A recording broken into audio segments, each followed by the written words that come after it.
Good morning, everybody. Like our little motif here of Soapbox. I'm actually not going to stand on it, but that's what we're doing this morning. We're going to take a break, actually, this week from our Teshuva series and do another one of our now famous Soapbox messages. I'm calling this message Tearing Down Walls and Building Bridges. The purpose of a wall, if you think about it, is to divide or separate two entities from each other, typically to provide one of those entities with some kind of protection or a privacy boundary from the other entity.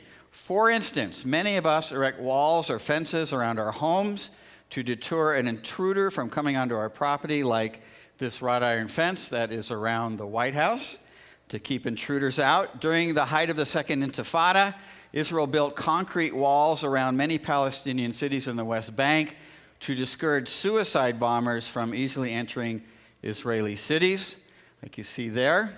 And of course, there's a lot of talk these days by Donald Trump about building a security wall around the Mexico border to keep people from entering the United States illegally. The purpose of a wall is to divide or to separate two entities from each other. On the other hand, the purpose of a bridge is to connect or unite two entities together that are divided or separated by some kind of an impassable obstacle. That obstacle could be a body of water, like a river or a lake or a bay, as seen in this picture of the famous Golden Gate Bridge that connects San Francisco to Marin County, particularly Sausalito. I love that town. Anyone been to Sausalito? Yes, I love it. Or that obstacle could be a chasm, like a canyon or a gorge, as seen in this picture by the famous Royal Gorge Bridge here in Colorado. So the purpose of a bridge is to connect or unite two entities together. Walls and bridges play important roles in our lives, and we need them both. But while I'm standing on my soapbox today, I have to say that in my 33 years of following Rabbi Yeshua, that those of us who belong to the body of Messiah are so much more inclined to build walls of separation than we are to build bridges of connection. And although there are some good spiritual and moral situations that necessitate building walls of separation in our lives, this talk is more about tearing down walls of separation and building bridges of connection, because, and this is really important to get, it's important to remember that the primary theme and emphasis of God's story is overwhelmingly more about tearing down walls of separation and building bridges of connection than it is about anything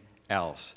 In fact, isn't tearing down walls of separation and building bridges of connection the whole point of what God accomplished for us on the cross? Maybe you've seen this point illustrated in this graphic like this one here, where we know that sin separates us from God. God is holy, and anything that is unholy cannot survive in God's presence, not because God is mean, but because it's just his nature. He's absolutely pure. And anything that's impure will be instantly consumed in his presence. The problem creates a huge impassable chasm between us and God. And no one has grieved more about this impassable chasm than God himself. And so to fix this problem for us, God left the comfort of heaven, and he came to earth as a man to ransom his life for us in order to make us holy. His death creates a bridge across the chasm. And so now through faith, we can cross over that once impassable chasm to have this personal relationship with God. 1 Timothy 2:5-6, which you see up there, says it this way: there's one God, and there is one mediator, one bridge between God and men, and that is the man, Messiah, Jesus, who gave himself as a ransom for all. All the people of faith throughout all of the ages waited patiently for this bridge to be built. And we need to understand that the building of this bridge is the centerpiece of God's story. Meghan Trainor may be all about that bass, no treble, but God is all about that bridge, no trouble, okay? And I don't know about you. I don't know about you, but I'm eternally grateful for that. Well, maybe not singing Meghan Trainor's song, but... Well, not only did God build a bridge for us, made out of his own blood, by the way. That bridge is made out of his blood. But he tore down some important walls in the process as well. Hebrews 10, 19 through 22 says, "Therefore, brothers and sisters, since we have confidence to enter the most holy place by the blood of Jesus, by a new and living way, opened for us through the curtain," a curtain, "that is his body, and since we have a great priest over the house of God, let us draw near to God with sincere faith and with full assurance that faith brings." So, the most holy place was located in the Jerusalem temple. It's where God's presence dwelled.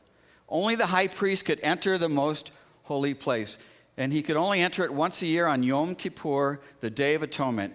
A curtain separated, created this like security wall of separation between the holy place room and the most holy place room. Because if anyone other than the high priest tried to enter the most holy place, they would be immediately vaporized once again because of God's holiness. Matthew 27, verse 50 and 51 tells us that when Jesus breathed his last breath on the cross, that this separation curtain between these two rooms was torn in two from top to bottom. And this passage in Hebrews chapter 10, which has Yom Kippur in view, with Jesus being both the ultimate high priest and the ultimate Yom Kippur atonement sacrifice, tells us that because of the atonement blood that Jesus shed on the cross, we now, through faith, have full, unhindered, confident access to God, free from any fear of being vaporized in his presence. That's cool in itself, right? But that's not the only wall that God knocked down in his death. Ephesians 2:14 through 16 says, "For Jesus himself is our peace, who has made the two groups," meaning Jews and non-Jews. That covers the entire population of the world, by the way. "He has made the two groups one and has destroyed the wall, the dividing wall of hostility by setting aside in his flesh the law and its commands and regulations. His purpose was to create in himself one new humanity, one new man out of the two, thus making peace in one body to reconcile both of them to God through the cross, by which he put to death their hostility." And this passage, of course, is talking about how faith in Jesus unites two different and often opposed people groups. And without getting caught up in all the theology of this passage, the takeaway from all these important passages that we just looked at is that the overwhelming emphasis about what Jesus' death accomplishes is to break down walls of separation and to build bridges of connection. And if this breaking down of walls of separation and building up bridges of connection is such a major theme in God's story, do you think that it should be a major theme in our story as well? What do you think? Well, maybe you're not convinced just yet, okay? So let's see what Jesus has to say about this subject. In Matthew chapter 19, verses 13 through 15, a group of parents are trying to bring their little kids, they're like infants, to Jesus so that he can give them a rabbinical blessing. But Jesus' disciples rebuke the parents, thinking, "Come on, people, are you kidding me? This is the Messiah. And these are just some little kids. we've got some really important work to do around here, so why don't you just take your kids and go to the playground or something? But Jesus rebukes his disciples and says to them, let the little children come to me because they're valuable to me. And then he rebukes his disciples, saying, do not hinder them, for the kingdom of heaven belongs to such as these. In other words, don't put up a wall between them and me. Instead, build a bridge and bring them to me, because the kingdom of God is filled. It's filled with kids like these. And then Jesus blesses the little children. The Lord bless you. You know, that's what he did. Would have been cool to be there, wouldn't it? Huh? Now, this was pretty radical, because the prevailing belief in society about little kids back then is that they had very little rights or value until they became adults. Jesus was always raising the value of those who were considered worthless or outcast by society, whether they were children or women, slaves, prostitutes, tax collectors, anyone else that you can think of that society considered outcasts. Jesus hung out with them all because he was a destroyer of cultural walls of separation, and he was a builder of bridges of connection. In Matthew 23, verse 13, he said to some Jewish rabbis of his day who were putting heavy, unbiblical burdens on people that created barriers between them and God, woe to you, teachers of the law and Pharisees, you hypocrites, you shut the door, wall. You shut the door of the kingdom of heaven in people's faces. You yourselves do not enter, nor will you let those enter who are trying to. And again, the point Jesus is making here is pretty clear. Don't build walls of separation, build bridges of connection. And this is a strong rebuke for those of us today that we too should not make it difficult for people to connect with God as well. But unfortunately, many of us build walls of separation in a variety of ways. And we can have our own list of people that we consider to be outcasts. And then we shut the door to the kingdom of heaven in their faces. Or we can turn people off by God by the way that we express our political or our theological views. Or we could snub our noses at those who are marginalized, who are at risk or abused in the world. Or we can live our lives in a way that does not exemplify the way Jesus lived his life. Or we can add something to God's grace as a requirement for receiving redemption. One thing I know for sure is that Jesus liked to tear down the walls that separated people from God, and he liked to build bridges that connected them to him. And along the way, he rebuked those who made it difficult for people to find God. At one point, he said, it's better to tie a millstone around your neck. You know what a millstone is, a big old giant stone, and jump into a lake than to cause someone to stumble on their journey of faith. Rabbi Saul also had some important things to say about tearing down walls of separation, building bridges of connection. The best passage and one of the most misunderstood on this subject is found in 1 Corinthians chapter 9, verses 19 through 22. And here's what it says. This is Paul speaking. Though I am free, I belong to no one. I have made myself a slave to everyone to win as many as possible. To the Jews, I became a Jew to win the Jews. To those under the law, I became like one under the law, though I myself am not under the law, so as to win those under the law. To those not under the law, I became like one not having the law, though I am not free from God's law, but I am under Christ's law, so as to win those not having the law. To the weak I became weak, to win the weak. I have become all things to all people, so that by all means I might save some. Sounds like making bridges to me. Now, understanding what Paul is trying to say here is vital when it comes to understanding how to tear down walls and build bridges.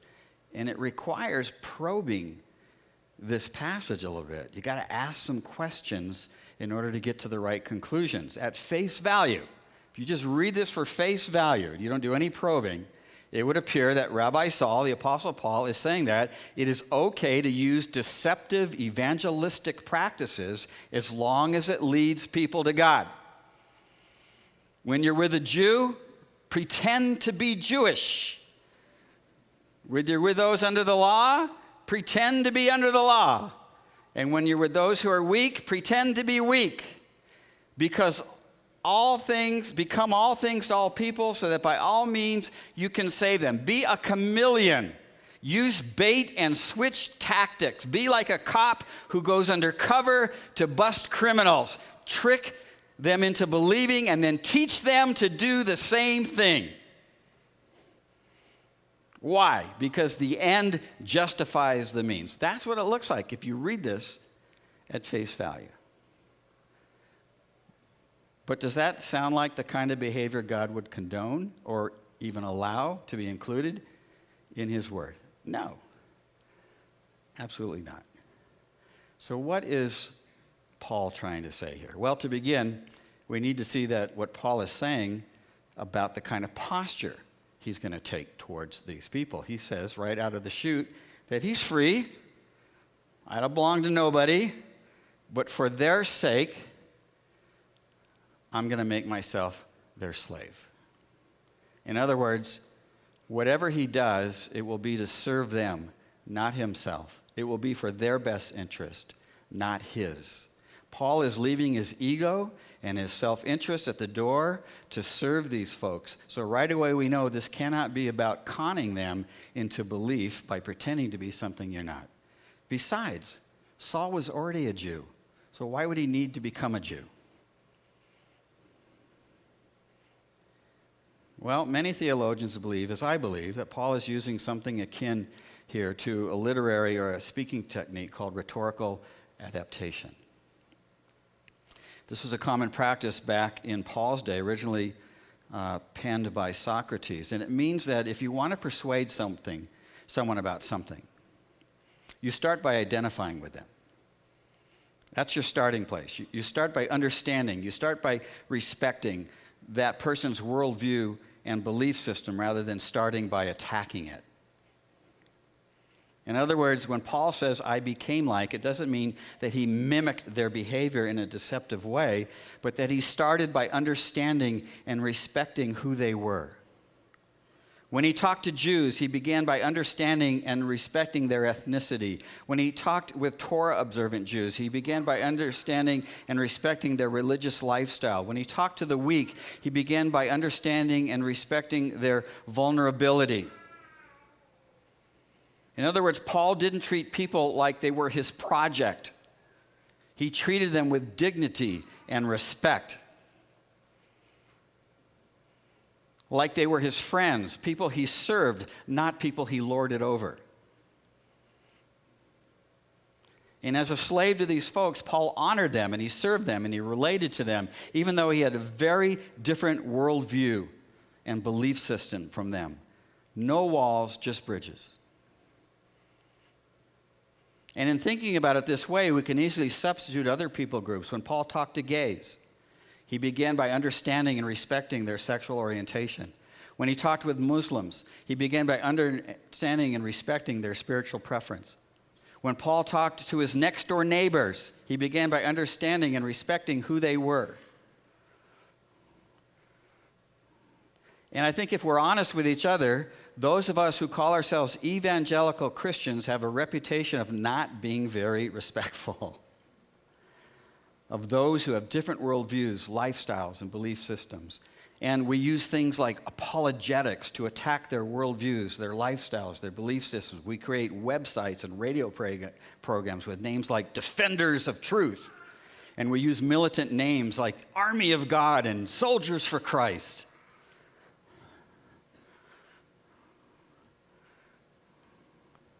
It's us against them. It's not a slave posture. And it's like we've made ourselves the self-appointed spiritual police for the world, as we mistakenly believe that if we go around telling people that they are wrong, that somehow they will magically fall down on the ground and worship God. I love what author Philip Yancey once said. He said, "No one ever came to faith in Jesus by losing an argument." It's the same fundamental principle at work in a marriage. If you always need to be right in your marriage, you're destined for a very difficult and long marriage. The best way to relate to your spouse is not to try and be right, but to try and understand and respect what they are feeling and what they are thinking. Understanding and respecting doesn't mean that we blindly agree. It simply means that we begin by validating where someone is at without passing judgment or trying to fix the problem. It's called a relationship. And I know a lot of you people have seen this video before, but I just thought it really works well. And this is about a husband and wife, and it's called It's Not About the Nail, so you already know what the video is. But instead of thinking about a husband and wife, but you can apply it into your marriage relationships. Think about if you're talking to somebody else, like somebody of a different faith, someone of a different lifestyle, okay? And you just want to fix them and apply it to that situation. Here it is. It's just, there's all this pressure, you know? And sometimes it feels like it's right up on me, and I can just feel it, like literally feel it in my head, and it's relentless, and I don't know if it's going to stop. I mean, that's the thing that scares me the most, is that I don't know if it's ever going to stop. Yeah. Well, you do have a nail in your head. It is not about the nail. Are you sure? Because, I mean, I'll bet if we got that out of there... Stop trying to fix it. No, I'm not trying to fix it. I'm just pointing out that maybe the nail is causing... You always do this. You always try to fix things when what I really need is for you to just listen. No, see, I don't think that is what you need. I think what you need is to get the nail See, you're out. not even listening now. Okay, fine. I will listen. Fine. It's just, sometimes it's like, there's this achy, I don't know what it is. And I'm not sleeping very well at all. And all my sweaters are snagged. I mean, all of them. That sounds really hard. It is. Thank you. Ow! Oh, come on. Ow. If you would just... Don't... Try to see things my way. Do I have to keep on talking till I can go on? We can work it. Come on up, Andy. I'm going to invite Andy up here. We're going to do something. I want to just share one other thing. I'm guessing about a decade ago, something changed my life forever, and it's really silly what it was. And it's this show that's on in the evening called Coast to Coast on the radio. Anybody ever listen to Coast to Coast on the radio? It used to be by this host, Art Bell. I don't know if Art Bell is still alive, but there's a different host. Art Bell is an interesting guy. He'd have on these really ultra wacky guests who have these unbelievable stories to spin. For instance, he would have people who would say something like, well, Art Bell would say, so tell me your story. And the guy would say, well, when I was 9, I was abducted by aliens. And I was taken to this planet, Romulus, and there they put me on this, bed, and they basically probed my brain, and they implanted all these things. They would just tell this story, okay? So anybody listening to this would go, this guy's nuts. Not Rob Bell. Different Bell. Art Bell would say something like, so let me get this straight. You're 9 years old, and you're abducted by aliens. How was that? And then the guy would say something. Okay, so then they take you to this planet, and they probe your brain? I mean, he never got to the place to say, you are wacky. He just kept drawing the person out, and then he'd open up the lines, and of course the people would tell him they're wacky. But I thought, I'm the complete opposite of Art Bell. People tell me things that I think are off, I immediately just want to fix them. And I don't want to take the time to just understand them. How'd you get to that conclusion? Type of thing. And it really did revolutionize, and actually, I'd have to say, energized my faith. About a decade ago, Cornerstone made a decision to, we just realized that we weren't having much of an impact in this city, and quite honestly, around the globe. And we wanted to change that. And so, a couple years later, we brought Andy onto staff, but even before that, we began to build bridges into the community and into the world. And what these bridges meant is that we would basically partner with anybody who would help bring the common good to this planet, to help make it beautiful. Now, within reason, but most of the people that we partner with, a lot of the people we partner with are not believers. They're Jews, and they're Muslims, and they're Buddhists, and we partner together. We have made these bridges to them. And I got to tell you that you need to know that the reason we do this, the reason we help what in Jewish world is called Tikkun Olam, which is the healing or the repairing of the world, is not because we have an agenda. It's because it's just the right thing to do. And I want to make that clear. This isn't our evangelistic strategy. But the result of building bridges to those people is that many of those people walked the bridge back to God. Some of you here today, the rest of the services, walked that bridge back and began a relationship with the God of Abraham, Isaac, and Jacob because of the bridges that we made. So I've asked Andy to come. You know, we've been partnering with homeless issues, and we partner with Bridge House and Tension Homes that Amy Helling is on the board of that, and Boho, and we have made partnerships with the Boulder Health and Human Services in foster care and adoption, and what else, Andy?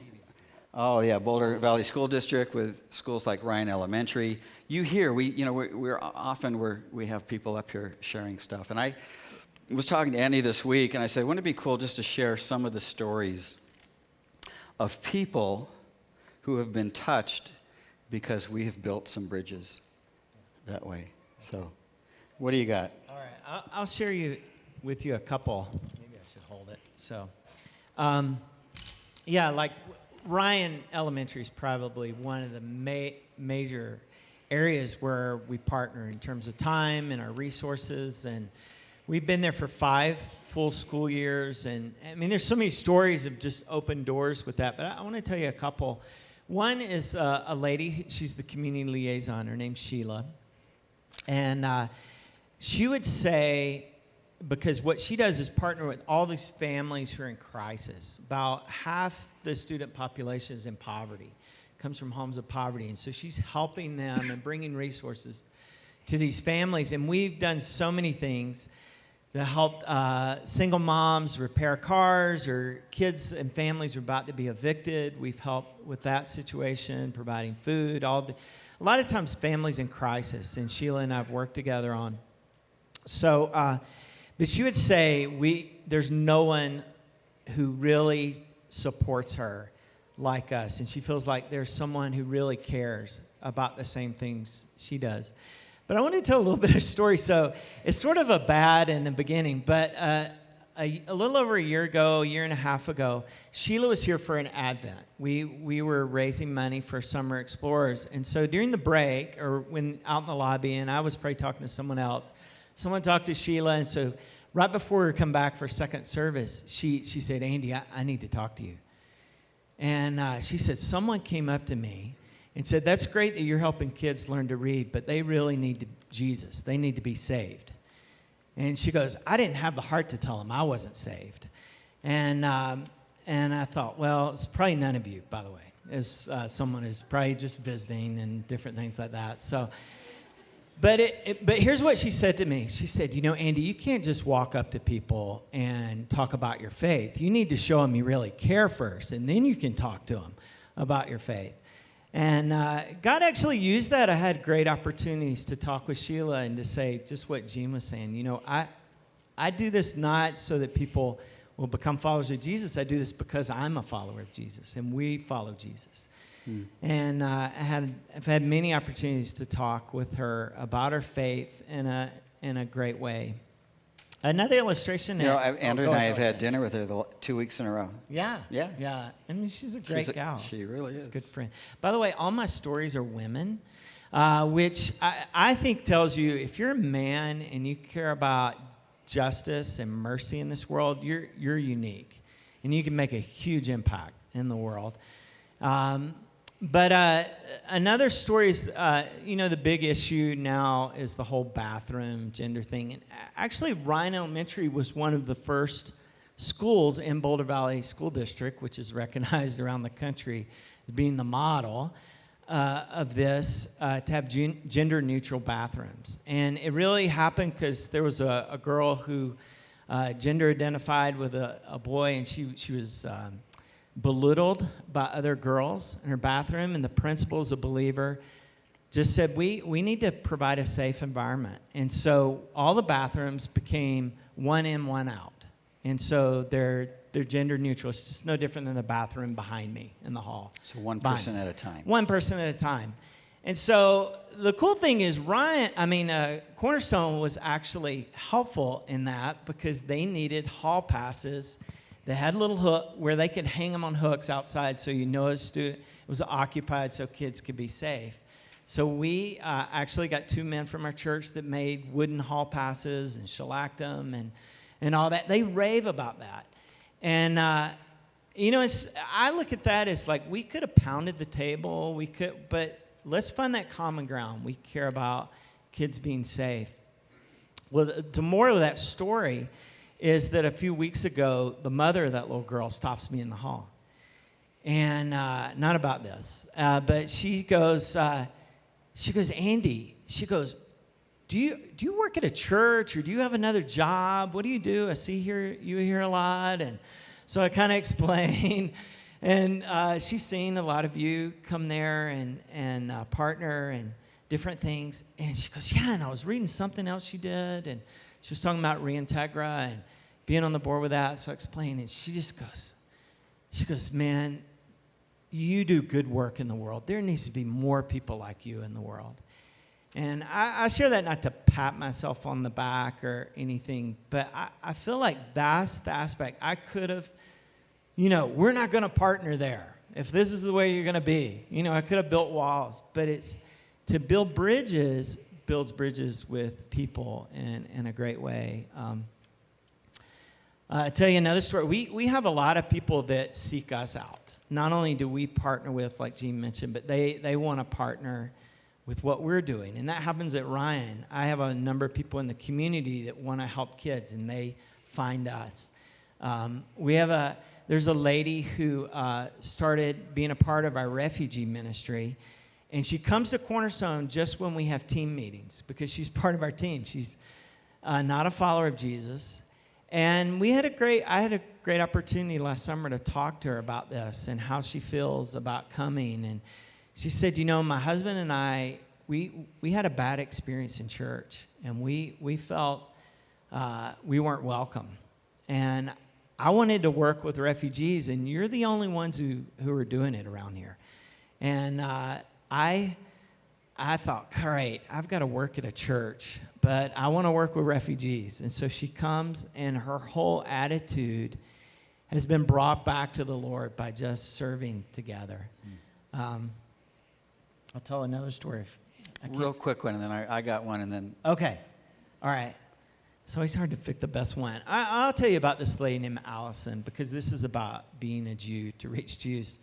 So there's a local activist in Lafayette, and her name's Alison. And she reached out to me last summer because there was a family in huge crisis, and she was meeting with some friends. And Alison and I met before. We've been in different situations. She knew I was a pastor at a church, and she contacted me. She goes, Andy, we were thinking maybe a church could help this family. Does your church help people in need and single moms? And I go, yeah, we do. And it actually turned out we were already had this situation on our radar screen, and we were helping. And so we started dialoguing about comparing notes, making sure we were doing the same thing. And so really got this situation solved more. It was kind of finding a permanent housing situation for this widow with 6 kids. And so it was the start of the fall, and I wrote back to her, and I just explained to her what we do, and I just decided to use some of the language we use here. I talked about the Torah, and I talked about how we were going to do a loan, but do a year of canceling debt. And I talked about Tzedakah, of righteousness. And Alison responds to me, and she was blown away. She goes, I can't believe you're using language this dear to me, you being of another faith. And she goes, to let you know, I'm celebrating Yom Kippur, but I'm not really religious. But I care about social justice and these things. And so I wrote back to her, and I said, actually, Brian had preached on it like that week before. And I go, actually, you're a tzaddik, a righteous person, because you care about these things. And I said, can I share with you something from the prophet Isaiah? And I shared Isaiah 58. I said, I know you're ending your fast of Yom Kippur, but as you end your fast, and if you know that passage talks about, is this the kind of fast he wants? And he wants a fast where we care for the poor and end oppression and feed the hungry. And I said, Alison, you're like that. You're a tzaddik. You're a righteous person. So instead of telling her she's bad, I want to tell her she's good and build bridges. And she didn't write back for a while, and I thought maybe I pushed a little too far. But then she did write back, and it was because her husband was in the hospital, and she talked about how that moved her, and she asked me to pray for him. And I did, and I shared with her from the Psalms the promise, if you care for the poor, God will raise you up from your deathbed. And I prayed that for her husband, and she responded back like I was weeping. And he was weeping when I shared that, and we've had more and more interaction. But I feel like it's not a tactic like Gene says, but there's opportunities often to build bridges with individuals is when you focus on people that are near to God's heart. So That's awesome. okay, I'll turn it back to you. All right.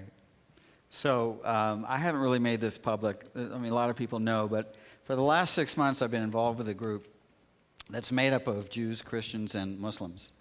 And it was actually started by a Jewish neighbor of mine, and she had this goal to bring us together to try and accomplish a very small task, and that is to solve the Middle East peace crisis. And all 3 of those Abrahamic faiths lay claim to this little piece of property called the Temple Mount, and that's why there's so much craziness. So we began to meet together, and what we did is we seeded it with some money. So we all brought money, added up to about $5,000 or $6,000.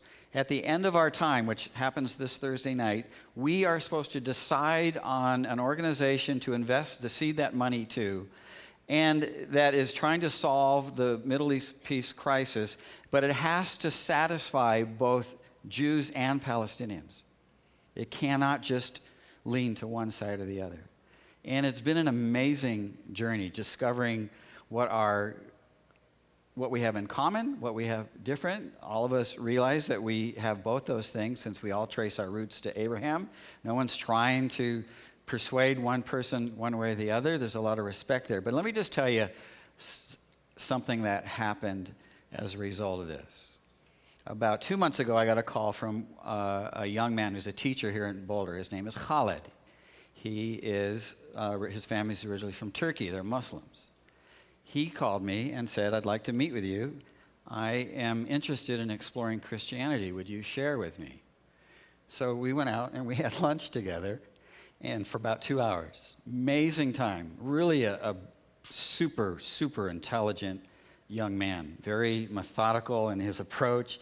And I'm almost certain, I think he made it pretty clear, he's going to end up somewhere. Now it's just which church he wants to end up at, where he feels he could fit in. The second thing is, those of you that are Facebook friends of mine, you could see this for yourself. About a month ago, another man named Sergio Atala, Sergio's father is a Palestinian Christian. They were booted out of their homes by the Israelis in 1967 when they took the rest of Jerusalem. Left Israel bitter, moved to South America. Sergio was raised there and then eventually moved here. And he's also a teacher. He's a math teacher. He's older like me, and he's kind of semi-retired. But he puts on my Facebook wall, Gene, I have a Jewish friend that's interested in studying the New Testament. Would you be willing to tutor him and I? For pay, of course, and it's like, well, so I responded, but, we're doing this on my Facebook wall with the world to see. I said, well, I'd love to do it, but I wouldn't charge. Turns out I know this Jewish guy. He's a very prominent attorney, very embedded in the Jewish spiritual community here. And last Friday, the three of us had lunch at a restaurant called Arabesque. If you've never been there, you should try it. It's on Walnut in Boulder. Incredible Middle Eastern food. It's the real deal. And we spent probably almost 3 hours